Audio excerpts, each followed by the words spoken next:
Grey list سے نکلنے پر Pakistan FATF کی مانیٹرنگ سے باہر نکل آئے گا، سرمایہ کاری کے دروازے کھلیں گے اور دنیا میں پاکستان کا معاشی چہرہ مثبت طور پر نمایاں ہوگا۔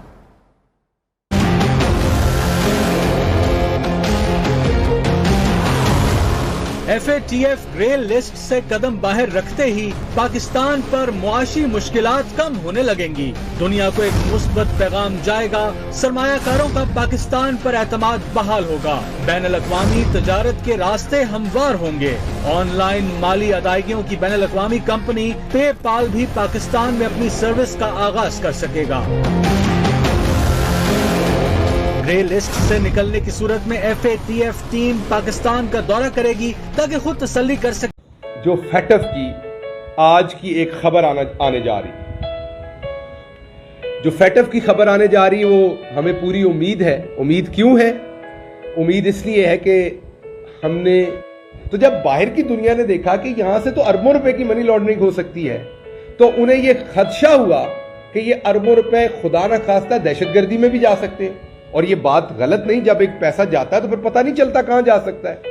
تو اس لیے پاکستان کو FATF کی گرے لسٹ میں ان کی حکومت کے دوران ڈالا گیا، جس کی قیمت ہر پاکستانی نے ادا کی، لیکن ہمیں بتایا جاتا تھا ایڈمنسٹریٹر، پھر واقعی ایک اچھا ایڈمنسٹریٹر آیا اس قوم کے پاس جس کا نام عمران خان تھا۔ انہوں نے ایک ٹیم لگائی، کبھی کچھ چیزیں گرم ہوتی ہیں اور پھر آپ کو مسئلہ بنے گا، اس لیے پہلے سوچ لیا کریں کہ اس چیز کو منہ میں ڈالنا چاہیے کہ نہیں آپ کو۔ تو یہ FATF جو ہے یہ آج ایک اچھی خبر لا رہا ہے، اور اس کا سہرا جو ہے وہ ہر پاکستانی پہ جاتا ہے اور اس کے ساتھ عمران خان پہ جاتا ہے۔ دوسری بات میں کروں گا، بہت خوشائن بات ہے کہ DG ISPR نے کمیشن بنانے کی حمایت کر دی ہے۔ تو اب کمیشن، ہمیں امید ہے کہ یہ حکومت ایک جوڈیشل کمیشن جو سپریم کورٹ کے انڈر آزادانہ بنانے کا اگلے 24 گھنٹے میں اعلان کر دے گی۔ جو پاکستان کے سلامتی کے ادارے ہیں، عسکری ادارے مطلب، انہوں نے بھی کہا ہے کہ انہیں کوئی اعتراض نہیں۔ وزیر اعظم ہیں، وہ پہلے سے کمیشن بنانے کا جب وزیر اعظم تھے اعلان کر چکے ہوئے ہیں، ہمارے پاس وقت نہیں تھا کہ امپلیمنٹ کر پاتے۔ اس حکومت نے بھی کہا تھا کہ ہم کمیشن بنانے کو تیار ہیں۔ انہوں نے تو یہ کہا تھا کہ اگر یہ سائفر اصلی ہو تو، شہباز شریف نے کہا تھا میں عمران خان کے ساتھ جا کے کھڑا ہو جاؤں گا۔ سائفر تو اصلی پھر خود بھی مانا، اسمبلی کے فلور پہ بھی مانا، ان کی اپنی چیئر کے اندر جو نیشنل سیکیورٹی کمیٹی کا اجلاس ہوا اس میں بھی مانا۔ تو اب تو کوئی بات رہ نہیں گئی، انہوں نے خود بھی کہا کہ ہاں مداخلت ہوئی، آرمڈ فورسز بھی کہہ رہی ہیں کہ مداخلت ہوئی۔ تو اب سوال یہ ہے کہ ایک تو مداخلت روکنی کس نے تھی، اب کمیشن یہ فائنڈ آؤٹ کرے، کمیشن یہ بھی فائنڈ آؤٹ کرے کہ جب یہ سازش ہوئی اور اس کے بعد مداخلت ہوئی تو اس میں کون کون شریک تھا۔ Pakistan is one of those prominent scholars in this country جن کی سب عزت کرتے ہیں، جن کا سب احترام کرتے ہیں۔ وہ ہماری پوری حکومت کے زمانے میں he was one of the toughest critique on our government، اور ہم نے اس کے باوجود انہیں رسپیکٹ کیا۔ اس وقت کے پرائم منسٹر عمران خان ان کو اس کے باوجود انوائٹ کرتے تھے۔ معاشی طور پر ڈبویا جا رہا ہے پاکستان کو، جس طریقے سے پاکستان کی عوام کو ڈبویا جا رہا ہے وہ بغیر سازش کے ہو نہیں سکتا۔ معاف کیجیے گا، ہم گاؤں کے لوگ ہیں، ایک درخت کو بھی آپ پانی دینا بند کریں تو اسے بھی 6 مہینے لگتے ہیں خشک ہونے میں، بڑے درخت کو۔ ہاں اس کی جڑوں میں زہر ڈالیں تو پھر وہ جلدی خشک ہوتا ہے۔ یہ پاکستان کی جڑوں میں میر جعفر، میر صادق زہر ڈال رہے ہیں، جو اتنی تیزی سے یہ سارے معاملات ہو رہے ہیں۔ میں چھوٹا پریسر کروں گا، اس لیے میں نے کوئک اگلے مدے کے اوپر موو کرنا ہے، میں اس پہ آپ سے بات کر لوں۔ جو اگلا امپورٹنٹ مدہ ہے وہ ہے، انہوں نے ایک الزام لگایا سابق وزیر اعظم پر، ان کی اہلیہ پر، 5 ارب روپے رشوت لی ہے۔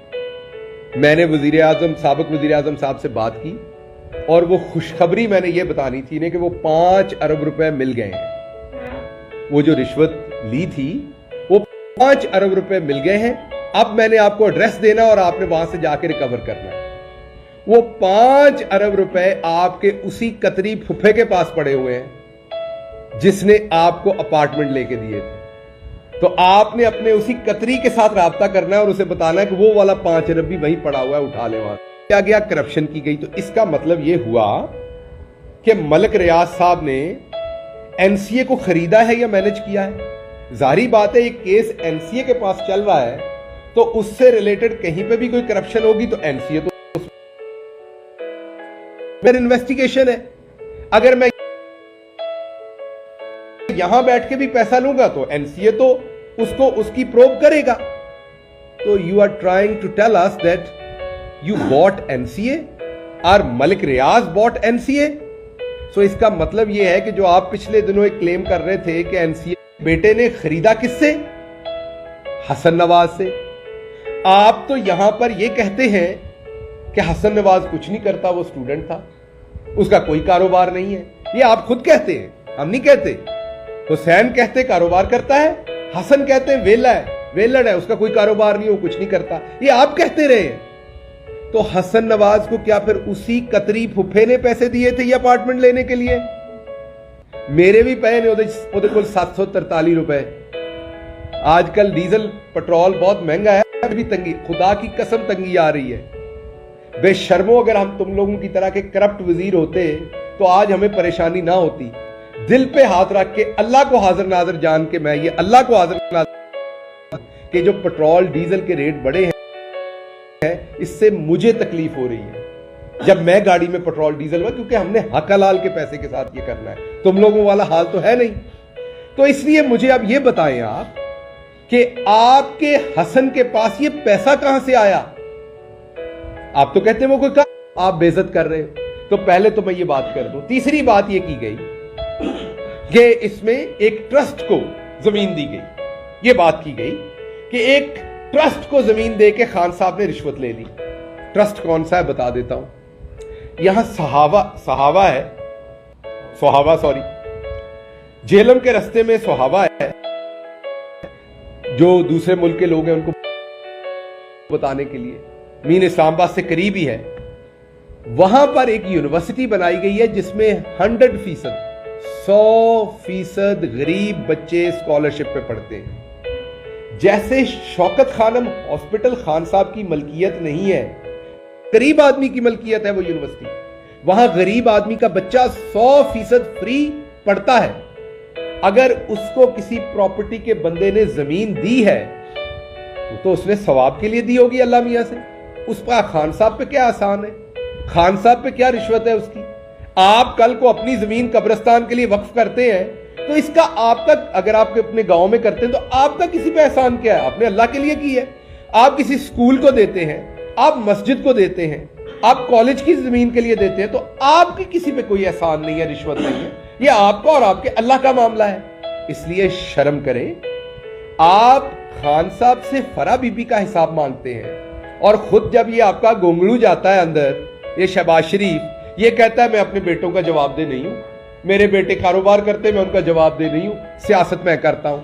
आपका ये गोंगलू जवाब दे नहीं है। और खान साहब जवाब दे हैं हर उस शख्स के जो उनको किसी भी तरह से जानता है। ऐसे नहीं चलना, मेयार एक रखे। अगर तो खान साहब ने भी अपने तमाम जानने वालों के जवाब देने हैं तो आप कम से कम अपने खूनी रिश्तों के ही जवाब दे दें। आप तो कहते हैं उन पे पाकिस्तानी कानून ही नाफिज नहीं होता। क्या आप ये कहते हैं कि नहीं कहते? आप तो कहते हैं कि उनके ऊपर उनके हम जवाबदेही नहीं है। क्या आपने ये कहे कि नहीं? फिर खातून अव्वल की के बारे में दो लोग आपस में बात कर रहे हैं, एक बाप बेटी बात कर रहे हैं, जो उन्होंने कहा कि ये जाली ऑडियो है जो इन्होंने निकाली। आजकल आपको बड़ी अच्छी तरह से पता है किसी की भी आवाज बना के निकाल सकते हैं। और वो आपस में बात कर रहे हैं, खातून अव्वल को हमने ये करना है, ये अंगूठी देनी है, वो देनी है। तो पहले तो वो ऑडियो जाली साबित हो गई, उन्होंने कह दिया। आपकी अली अमीन सर्जरी की बात करें तो वो बदतहजीबी है।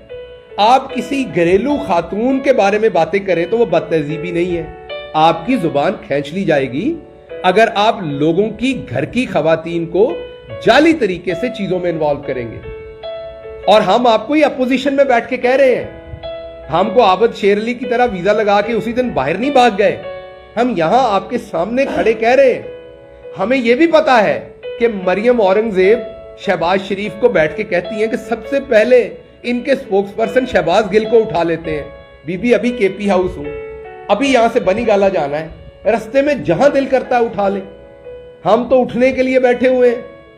अगर आपने यहां से जैसे मकसूद चपड़ासी को ऊपर उठाया है वो भी कर लें, क्योंकि इज्जतों और जिल्लतों का मालिक ऊपर रब्बुल अमीन है, रिज़्क का मालिक ऊपर रब्बुल अमीन है, और इंसान की जिंदगी मौत का मालिक रब्बुल अमीन है। तो जो अल्लाह ताला है उन्होंने वाज़े बता दिया, अगर आपसे डरूंगा तो ये भी शिर्क करूंगा, फिर आपके बुत को भी पालूंगा, जो खान साहब कहते हैं कि बुतों को नहीं पालना।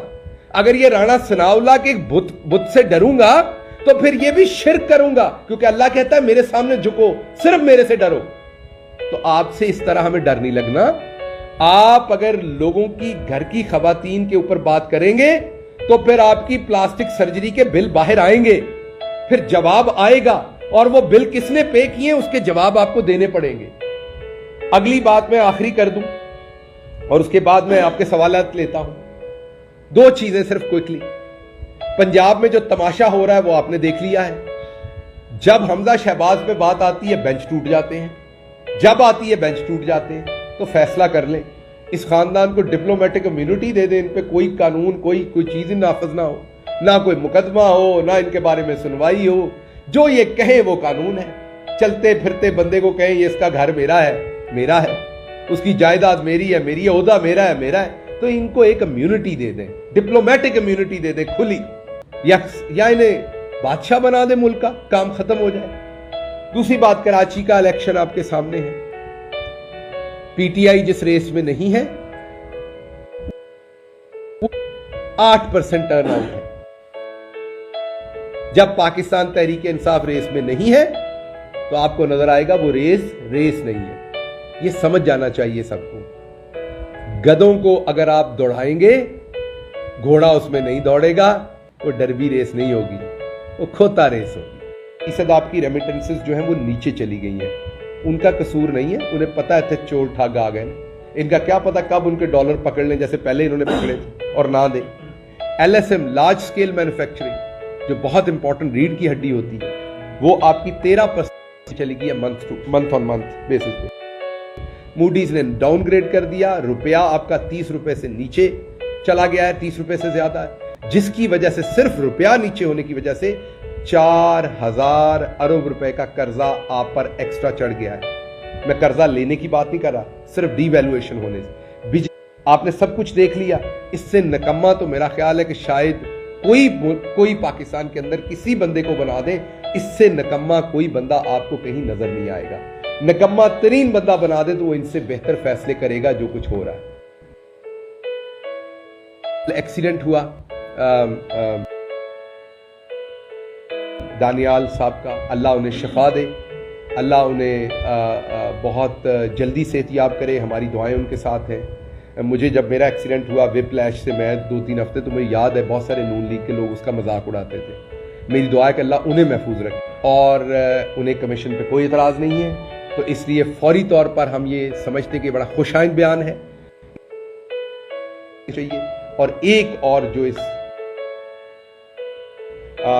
खलकत ने एक और जो माजरा देखा जिस पे सारे हैरान हो गए, वो माजरा ये है कि अब मरियम सफदर DG ISPR की स्पोक्स पर्सन बनी हुई है। ये पाकिस्तान के साथ ये हादसा भी होना था कि मरियम सफदर आती हैं, आप इस फौज को कितना नुकसान पहुंचाना चाहती हैं, और आप ये बहुत दफा कह भी चुकी हैं, आपने कोई दिल में नहीं रखी हुई ये बातें। इसलिए आप ये झूठी तर्जुमानी ना करें। आप किसी और को धोखा दे सकती हैं, हमें नहीं दे सकती। हमारे सामने सब कुछ हुआ है और हमें सब कुछ पता है, लेकिन आपकी ये तर्जुमानी करना इस बात को बहुत इंपॉर्टेंट देता है कि जो आपके बैरूनी आलाकार हैं, उन्होंने जो आपको स्क्रिप्ट लिख के दिए हुए हैं, आप उसके ऊपर कितना बेहतरीन चलने की कोशिश कर रहे हैं।